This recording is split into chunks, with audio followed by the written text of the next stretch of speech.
झज्जर जिले में कोरोना का आंकड़ा लगातार बढ़ता जा रहा है और आज जो शाम तक रिपोर्ट आएंगी हो सकता है कि कोरोना का आंकड़ा जिले में 700 के पार हो जाए। जिस तरीके से लगातार हर रोज़ 20 के करीब केस पॉजिटिव सामने आ रहे हैं, आज तक अब तक फिलहाल बात करें तो 690 कोरोना के पॉजिटिव केस है। हालांकि सुखद स्थिति ये है कि जो कोरोना का पॉजिटिविटी रेट है वो लगभग 5% से गिरकर 3.1% पहुँच गया है और रिकवरी रेट लगातार बढ़ता जा रहा है, 71% तक पहुँच गया है। जिला स्वास्थ्य विभाग के मुख्य जो अधिकारी हैं, चिकित्सा अधिकारी हैं, वो हमारे साथ हैं। उनसे जानते हैं कि क्या व्यवस्थाएं स्वास्थ्य विभाग ने की हैं और कैसे कोरोना को हराने की तैयारी स्वास्थ्य विभाग की है, क्योंकि केसेस लगातार बढ़ते जा रहे हैं। हालांकि जो टेस्टिंग है वो भी लगातार बढ़ती जा रही है। जी संजय जी, बताएं कि किस तरीके से लगातार जो कोविड को हराने के प्रयास स्वास्थ्य विभाग कर रहा है। देखिए, हम 3 टी के ऊपर फोकस कर रहे हैं इस समय। पहला टी है टेस्टिंग, कि टेस्टिंग को बढ़ाया जाए ताकि ये पता लग सके कि किस किस को ये कोरोना हो चुका है या कौन कौन इससे सफ़र कर रहा है। उसके लिए हम लोगों ने मोबाइल टीम्स भी बना रखी हैं और अब हम लोगों ने 17 सेंटर्स पे हम कर रहे हैं। पहले 2-4 पे ही कर रहे थे टेस्टिंग, अब हम गांव तक, कस्बों तक पहुंच गए टेस्टिंग करने के लिए।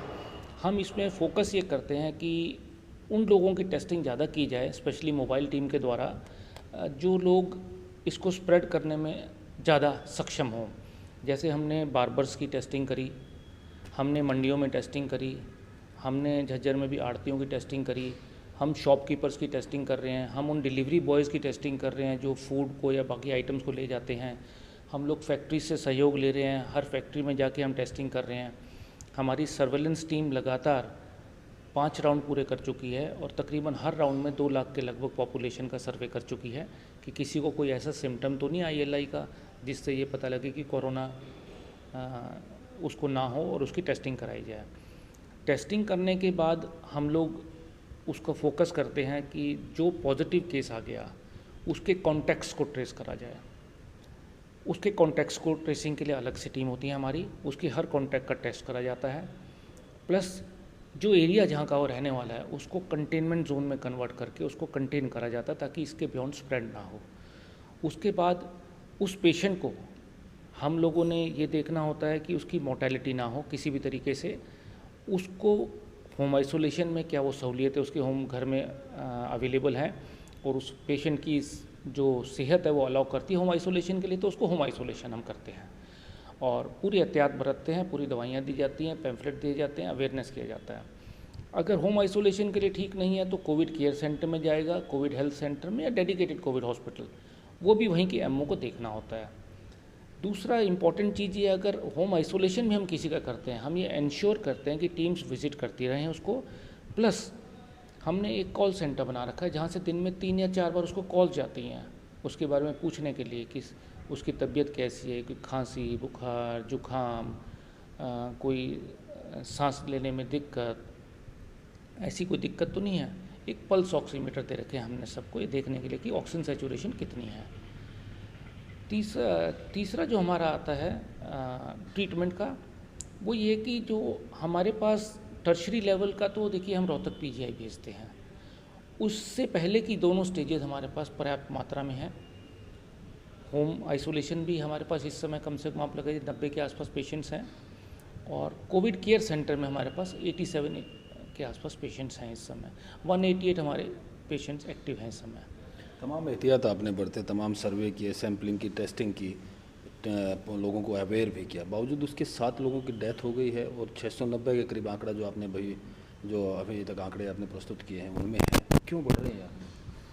देखिए, ये एक वायरल बीमारी है, इसमें एहतियात बरतना बहुत ज़रूरी है, प्रिकॉशंस लेने बहुत ज़रूरी है सोसाइटी को।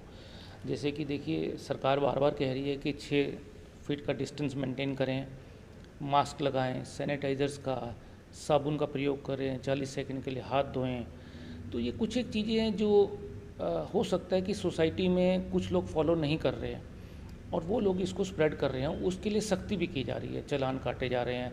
आप देखिए, मुझे लगता है 24 से 25 लाख के चालान कट चुके हैं अपने ज़िले में। सख्ती भी कर रही है, अवेयरनेस भी कर रही है गवर्नमेंट। हमने बहुत ज़्यादा होर्डिंग्स लगवा दिए हैं, आरोग्य सेतु ऐप की होर्डिंग लगा दी है, प्रिकॉशन जो लेनी है उसके लगा दिए हैं। जहाँ तक मोर्टेलिटी का बात है, हमारी 1% के लगभग मोर्टेलिटी है और इनमें से जितनी डेथ हुई हैं इनका हमने डेथ ऑडिट करा है सबका। हर एक डेथ में कोई ना कोई कोमॉर्बिड कंडीशन रही है। जैसे अभी ऑस्कर में डेथ हुई है कल या परसों, वो 75 to 80% बर्न पेशेंट थी। उससे पहले एक डेथ हुई थी जो 2-3 मैं आपको बताया था, वो कैंसर से सफ़र कर रहे थे। तो इस तरीके से कोमॉर्बिड कंडीशंस हैं, बट हमारी कोशिश ये रहती है कि इन कंडीशन के बावजूद इनको सेव करना हमारी प्राथमिकता है। झज्जर जो जिला है प्रदेश के लगभग 8 से 9 जिलों में जो टॉप कोविड में आ रहे हैं उनमें शामिल है, और ये चिंता स्वास्थ्य मंत्री भी जाहिर कर चुके हैं। कर्फ्यू और लॉकडाउन की दोबारा लगाने की बात कर रहे हैं, चूँकि बॉर्डर से जुड़ा हुआ इलाका है और अनलॉक के बाद लगातार लोगों का आवागमन बढ़ा है। तो क्या चिंताएँ आपकी हैं? क्या लॉकडाउन या कर्फ्यू से कोरोना को काबू पाया जा सकेगा? देखिए, ये विचार करना तो सरकार के ऊपर निर्भर करता है। हम लोग अपने हेल्थ डिपार्टमेंट के प्रति ये है कि सब सजग हैं, 24/7 कार्य कर रहे हैं। जो भी हमारा स्टाफ है कंटिन्यूसली लगा हुआ है, टाइम नहीं देखते वो लोग। सुबह आते हैं, रात हो जाती है, कई बार रात उनको बैठना पड़ता है। दिल्ली से जो जुड़ाव है संक्रमण का वो कैसा है? हाँ, ये बात आप जो कह रहे हैं इससे मैं सहमत हूँ, क्योंकि हमारे देखिए जो भी बॉर्डरिंग डिस्ट्रिक्ट हैं जो एनसीआर में है, आप गुड़गांव देख लीजिए, फरीदाबाद, सोनीपत, रेवाड़ी, हमारा झज्जर भी, क्योंकि यहाँ से बहुत ज़्यादा लोगों की तादाद है जो दिल्ली जा रहे हैं, जो काम करते हैं, सुबह जाते हैं, शाम को वापस आ जाते हैं। तो वो एक कांटेक्ट रहता है, और दिल्ली में इस समय आपको पता है कि संक्रमण काफ़ी ज़्यादा फैला हुआ है। धीरे धीरे कंट्रोल में आ रहा है वो भी, लेकिन मतलब हमारे आपने मंडी में देखा तो जो केसेस आए थे वो आज़ाद मंडी के कारण ही आए थे, उससे हमारे केसों में काफ़ी, तो तकरीबन हमारे को शुरू के तो जितने भी कॉन्टैक्ट्स थे उनका सबका ट्रैक करा, तो हमने डेली कहीं ना कहीं मिला। सर, अब जिले के आंकड़े क्या है और क्या हॉटस्पॉट एरिया कौन सा है? क्या वहीं तक सीमित है या आगे बढ़ चुका है? देखिए, हम 21,520 टेस्ट करा चुके हैं। आपने बताया कि 690 हमारे पॉजिटिव आए हैं। शुरू में हमारे बहुत ज़्यादा मेजॉरिटी जो थी वो बहादुरगढ़ अर्बन से थी। अब हम लोग क्योंकि सेंटर्स हमने टेस्टिंग के पेरीफ्री में भी शुरू कर दिए हैं, पीएचसी सीएचसी तक ले गए हैं, तो कुछ हमारे केसेस पेरीफ्री से भी आने शुरू हो गए हैं। लेकिन अभी भी जो मैक्सिमम हमारी तादाद है वो अर्बन से ही है, अर्बन बहादुरगढ़ से है और अर्बन झज्जर से है। एज ग्रुप की बात करें कि कहते हैं कि कोरोना युवाओं में ज़्यादा फैल रहा है या बच्चों में फैल रहा है, बुजुर्गों में फैल रहा है, तो क्या ऐसे कोई आंकड़े सामने आए हैं कि जो एज ग्रुप भी तय करता है और किस एज ग्रुप में ज़्यादा फैल रहा है? एज ग्रुप कोई भी वांछित नहीं है इससे। हाँ, ये ज़रूर है कि जो यंग है या उसमें ज़्यादा, क्योंकि देखो वो मोबाइल हैं, लोग काम करने भी वही लोग जाते हैं, तो उसमें ज़्यादा पॉजिटिविटी आई है। और जो कैजुअलिटीज़ हुई हैं वो सारी ओल्ड एज की तरफ होती हैं।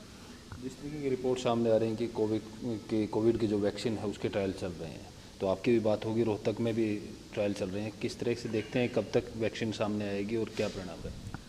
अभी तो ट्रायल फेज़ है जी, ह्यूमन ट्रायल शुरू कर दी है और उम्मीद करते हैं, देखिए पूरी सरकार इस चीज़ पे लगी हुई है, state government as well as central government, हमारे ICMR और कुछ प्राइवेट लैब्स भी हैं, ऑल इंडिया इंस्टीट्यूट का भी कल देखा मैंने, वो लगे हुए ह्यूमन ट्रायल शुरू कर दिए हैं। तो उम्मीद है भारत देश शायद पहला देश होगा जिसमें सबसे पहले ये वैक्सीन बनेगी। झज्जर जिला जो दिल्ली के बिल्कुल साथ सटा हुआ है, दिल्ली में कोरोना का संक्रमण लगातार बढ़ रहा है, उसका असर झज्जर जिले में भी साफ साफ दिखाई दे रहा है। आंकड़े भले ही कोरोना के बढ़ रहे हैं, लेकिन स्वास्थ्य विभाग का मानना है कि टेस्टिंग, ट्रैकिंग और ट्रीटमेंट के जरिए यानी कि 3T के फार्मूले से कोरोना को हराने में कामयाब होंगे। और जो पॉजिटिविटी रेट है वो लगातार गिर रहा है, रिकवरी रेट लगातार सुधर रहा है। प्रवीण कुमार धनखड़, पंजाब केसरी, बहादुरगढ़।